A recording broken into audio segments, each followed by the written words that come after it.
Францыю нездарма называюць сэрцам Европы, і гэтае сэрца ў минулую неделю зрабіла свой выбор. Тактически это большой успех, поскольку он дает такую тактическую передышку всем проевропейским политикам. Если он имплементирует эту программу, он может полностью реформировать Францию. Мне без разницы кто. А вы ведаете, кого выбрали? Не ведаю.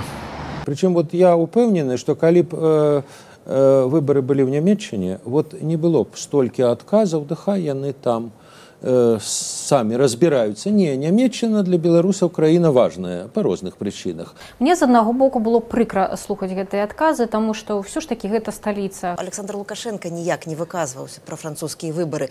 Ніяк, вот калі ён про амерыканскія казаў, што жанчына там яшчэ не готовая, не саспела до того, каб стаць прэзідэнтам, тут ён не выказваўся ніяк. Марин Ле Пен сказала: завтра, после того, як вы там проголосуете, послезавтра Францыя будзе кіраваць жанчына. Альбо я, альбо Меркель. Прэзідэнтам Францыі будзе абавязкова мужчына, альбо Макрон, альбо Путін.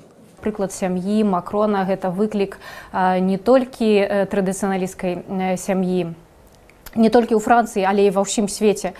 І у Беларусі я б сказала, што ёсць звычка не абмяркоўваць таксама асабістае жыццё. Я тут пагаджуся з Юрай, мы тут, можа быць, нават падобныя да французаў. При всем при том, что да, это далеко от Беларуси, но это отобьется на нас. Что у французских выборах? В французских выборах, ну, ці атрымае Макрон большасць у парламенце. То у британских. Якая формула Брекситу? Мягкая ці жорсткая? И у немецких, ну, теперь, может, Меркель. Я не хочу помирать в Париже, я на гул помирать не хочу.